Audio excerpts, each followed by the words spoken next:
لا حول ولا قوة إلا بالله العلي العظيم. أعوذ بالله من الشيطان اللعين الرجيم. بسم الله الرحمن الرحيم.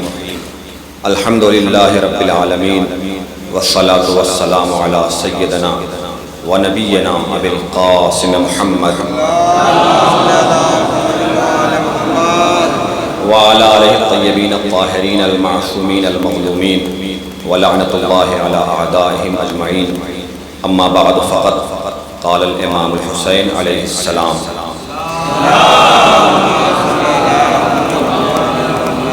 اللهم اشهد على هؤلاء القوم لقد برز إليهم غلام أشبه الناس خلقا وخلقا ومنطقا برسوله. عزیزان گرامی قدر، برادرم انصر صاحب نے مجھ سے یوں تو 35 سے 40 منٹ پڑھنے کا حکم دیا تھا، لیکن ان کے حوصلے کی داد میں تب دیتا جب مجھے افتتاحی تقریر کے لیے بٹھا کر 1 گھنٹہ پڑھنے کے لیے کہتے. لیکن اختتامی مرحلے میں بٹھا کر تاخیر کا سارا ٹھیکرا خطیب کے سر پہ پھڑوا دینا، یہ ان کی دانشمندی ہے. لہذا میں اپنی ہوشیاری کا ثبوت دیتے ہوئے 5 منٹ کے اندر اپنی گفتگو کو سمیٹ دوں. امام سید الشہداء علیہ السلام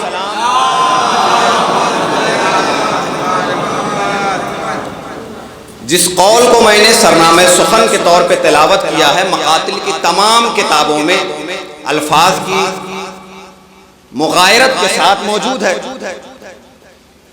جس میں امام نے واضح لفظوں میں کہا ہے کہ میرا وہ فرزند اب مقابلے کے لیے جا رہا ہے جو رفتار میں، گفتار میں اور کردار میں رسول سے سب سے زیادہ مشابہ ہے.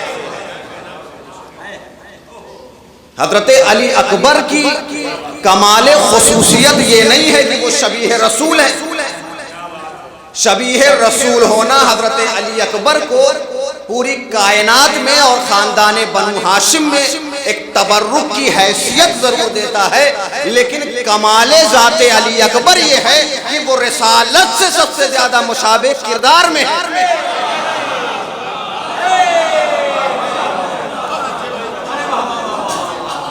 اور جہاں تک شباہت مصطفی کی بات ہے، مسلمانوں کی تمام تاریخ نے لکھا کہ پیغمبر اسلام کی صلبی اولادیں بھی تھی، لیکن میرے ناقص مطالعے میں کہیں یہ بات نہیں آئی کہ ان میں کوئی شبیہ پیغمبر تھا.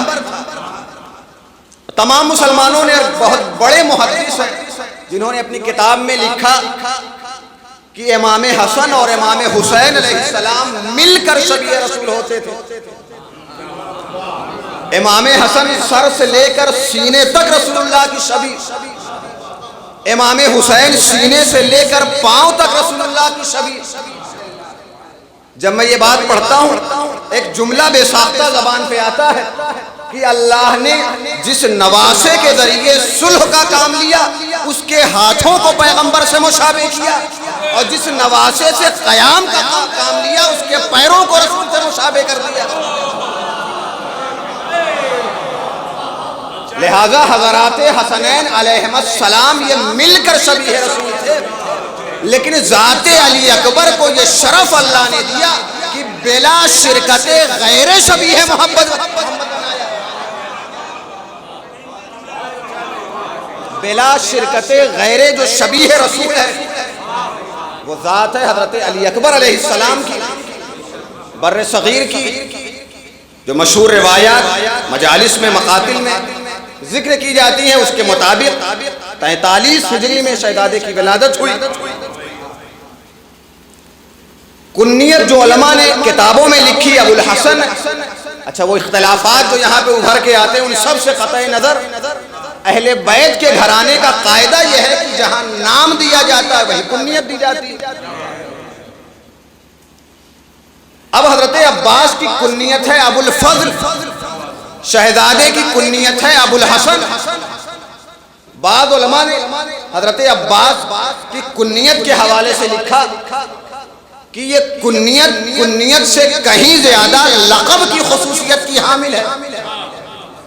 یعنی حضرت عباس کو اللہ نے اتنے کمالات و فضائل عطا کیے ہیں کہ ابو الفضل ہے۔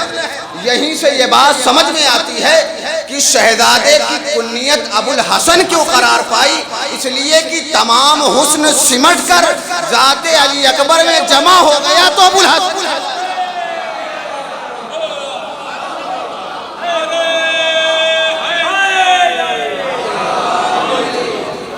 شہزادے کی کنیت ابو الحسن، سخاوت کا بھی ذکر ہوا، اب قافیے کی بنا پہ ذکر ہوا یا تاریخ سے واقفیت کی بنا پہ ذکر ہوا مجھے نہیں معلوم، لیکن تاریخ نے واضح لفظوں میں لکھا ہے کہ مدینے میں فقراء اور مہمانوں کو کھانا کھلانے کے لیے جن گھروں پر مشعلیں جلا کر دعوت دی جاتی تھی ان گھروں میں ایک گھر علی اکبر کا بھی تھا۔ یہ سخاوت کا عالم تھا شہزادے، یہ حسن کا عالم ہے شہزادے کہ اللہ نے شبیہ رسول بنایا۔ آج ہمارے جوان کا عالم یہ ہے کہ تقلیدی اعتبار سے اس کا جسم تقسیم ہو گیا ہے، تقلیدی اعتبار سے ہمارا جوان تقسیم ہو گیا ہے جسم میں، زلفیں کسی کی تقلید میں ہے، رفتار کسی کی مقلد ہے، لباس کسی کا مقلد ہے۔ اس کا مطلب یہ ہے کہ ہم نے حضرت علی اکبر کے فضائل تو پڑھے، محفلیں تو منعقد کی، ماتم تو کیا، لیکن علی اکبر کا کردار ہم نے اپنایا نہیں بلکہ غیروں کے کردار کی جانب کھینچتے چلے، لہذا تقسیم ہو گیا جوان۔ امام خمینی نے ایک بڑا عظیم اور گراں قدر فقرہ کہا ہے کہ دنیا نے سب سے بڑا ظلم ہمارے اوپر یہ کیا ہے کہ ہماری شخصیت ہم سے چھین لی۔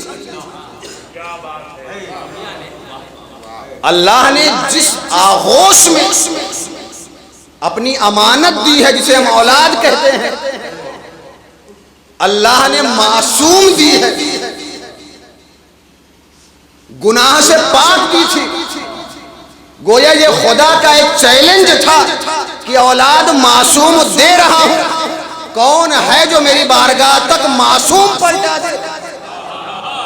کسی نے اس چیلنج کو قبول کیا ہو نہ کیا ہو، خانوادہ اہل بیت سے آواز آئی، زہرا کی آواز، میرے اللہ تو زینب کو میری آغوش میں دے رہا ہے، معصوم پلٹاؤں گا۔ حسین کی آواز آئی، علی اکبر میری آغوش میں آئے تو معصوم پلٹاؤں گا۔ بات یہ تو شخصیت کو چھین لینا یہ دنیا کا شعار ہے۔ ہم محسوس کریں کہ کس طرح اپنی شخصیت کو ان افراد کا تابع کر دیں جن کے قصیدے ہم پڑھتے ہیں۔ ایک برس پہلے میں نے مجلس پڑھی تھی، اس نے کہا تھا کہ جو اذان میں اللہ اکبر کا یہ کلمہ ہے، یہ لفظ اکبر قطعاً حضرت علی اکبر کا نام نہیں ہے، کوئی ایسا خیال کرتا ہے تو شرک اور کفر ہے۔ وابستگی اگر اذان سے آپ دکھا رہے ہیں تو اذان سے ہو گیا ہے، نام اکبر ایسا وابستہ ہے۔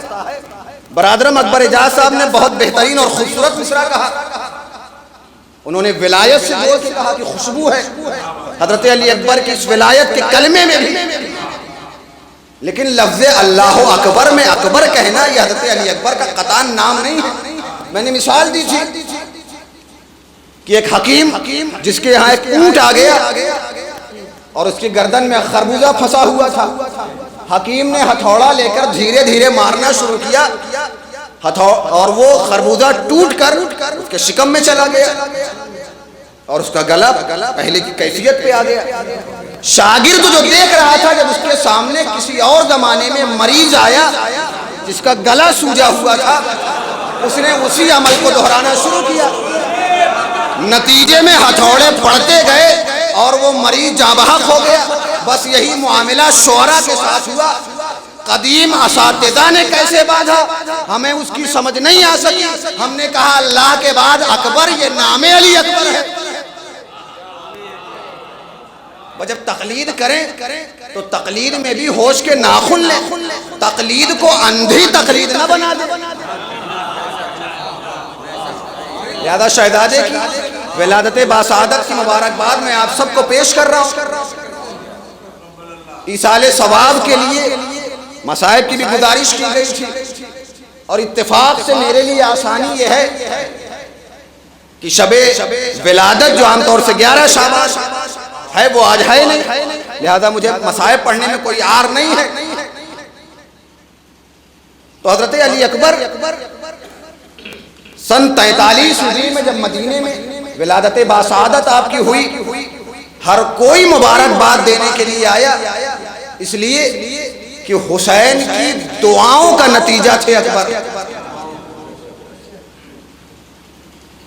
اللہ نے امام حسین کے عشق رسول کی بنیاد پر، دعاؤں کی بنیاد پر علی اکبر کو شبیہ پیغمبر بنا کر حسین کی آغوش میں ڈال دیا، تاکہ جب حسین دنیا کو خدا کی طرف بلائیں تو کائنات کو حسین کی طرف بلانے کے لیے جو آواز ہو رسول اللہ کی ہو، اور قدم قدم اقدام حسین کو قدم رسول کے ذریعے تائید ملتی رہے۔ بھائی شہزادہ جب آغوش امامت میں آیا، سخی امام کی طرف سے سخاوت کا سلسلہ عام ہوا، ہر کوئی آیا۔ جب بہن آئی، امام نے علی اکبر کو بہن کی آغوش میں ڈال دیا۔ 18 برس پالنے کے بعد زینب نے جب علی اکبر کو واپس کیا ہے تو فقط علی اکبر نہیں دیے، بلکہ اپنے لخت دل اور محمد بھی خدا کی راہ میں دیے۔ ام لیلہ کو جب مبارکباد دینے مدینے کی عورتیں آئی ہوں گی، ایک فقرہ کہا ہوگا، بی بی آپ کتنی خوش نصیب ہیں کہ اللہ نے آپ کو علی اکبر جیسا حسین فرزند دیا۔ اللہ اللہ، لیلہ کے کانوں میں خواتین مدینہ کی یہ آواز گونج رہی ہوگی جب علی اکبر خیمے میں رخصت آخر کے لیے آئے ہوں گے، اور جب جانے لگے امام نے یہی فقرہ کہا، میرے پروردگار گواہ رہنا، میرا وہ فرزند اب جا رہا ان دشمنوں کے مقابلے میں جو کردار میں، رفتار میں، گفتار میں رسول سے مشابہ ترین ہے۔ اور اس کے بعد ایک ایسا فقرہ کہتے ہیں امام جس میں پورا درد دل شامل ہے، میرے اللہ جب میں تیرے رسول کی زیارت کا مشتاق ہوتا تھا تو اپنے فرزند کے چہرے کو دیکھ لیا کرتا تھا۔ ادھر علی اکبر میدان جنگ کی طرف چلے، امام نے ایک جملہ کہا، بیٹا جب تک سامنا رہے مڑ مڑ کے دیکھتے جانا۔ اس کے بعد بھی امام پیچھے پیچھے چلے۔ جب علی اکبر نے ایک آہٹ محسوس کی، گھوڑے سے اترے، بابا جان آپ تو رخصت کر چکے ہیں۔ ایک جملہ کہا امام نے، اے بیٹا علی اکبر اگر تم صاحب اولاد ہوتے تو محسوس کرتے کہ باپ کے دل پہ کیا گزر رہی ہے۔ اے میرے لال اکبر میں نہیں آ رہا ہوں، یہ کلیجہ جو سینے کے اندر ہے یہ کھینچ کے لا رہا ہے۔ بازی تو جزاکم ربکم خیر الجزا۔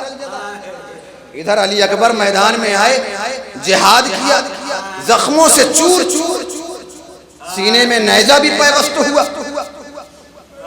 شہزادہ علی اکبر کی شہادت کے ضمن میں مقاتل کے جو واقعات ہیں ان میں ایک واقعہ ہے کہ جب آپ زخموں سے چور ہو گئے تو اپنی باہیں گھوڑے کی گردن میں ڈال، اس کیفیت کو واضح کرو، گھوڑا جس طرف صفے آدھا میں جا رہا ہے، علی اکبر کے ہاتھ گھوڑے کی گردن میں ہیں۔ مقاتل لکھتے ہیں کہ ظالموں نے اتنی تلواریں جس میں ناظرین اکبر پہ ماری کہ شہزادے کا بدن مبارک ٹکڑے ٹکڑے ہو گیا۔ امام کو آواز دی، امام آئے، کیسے آئے میں نہیں پڑھ سکتا، ایک فقرہ علامہ مجلسی کا وہی دہرا دیتا ہوں، کہتے پدر بر لاش پسر زانو با زانو رسی۔ علی اکبر کی لاش پہ امام پاؤں سے چلتے ہوئے نہیں آئے بلکہ گھٹنیوں چلتے ہوئے لاشیں علی اکبر پہ پہنچے ہیں۔ جو سینے سے ہاتھ ہٹایا اور امام نے اپنا ہاتھ علی اکبر کے سینے میں ڈالا اور نیزے کا پھل نکالا، ادھر سینے سے خون کا فوارہ۔ امام نے آواز دی، اے میرے لال تیرے بعد زندگانی دنیا پر الا لعنت اللہ علی القوم الظالمین وسيعلم الذين ظلموا أي منقلب ينقلبون ربنا تقبل منا إنك أنت السميع العليم آپ حضرات سے التماس ہے ایک بار سورہ حمد اور 3 بار سورہ اخلاص کی تلاوت فرما کر ان مرحومین کی ارواح کو اور جملہ مومنین مومنات کی ارواح کو اصال فرما دیں۔ منشی اکبر علی کربلائی مرحوم، ام رباب مرحومہ بنت محمد محسن شہر بانو مرحومہ، کنیز بانو مرحومہ، جعفر علی مرحوم، شمشیر بانو مرحومہ، ڈاکٹر محمد حیدر مرحوم، فیق حسین ماتو مرحوم اور جملہ مومنات کی ارواح۔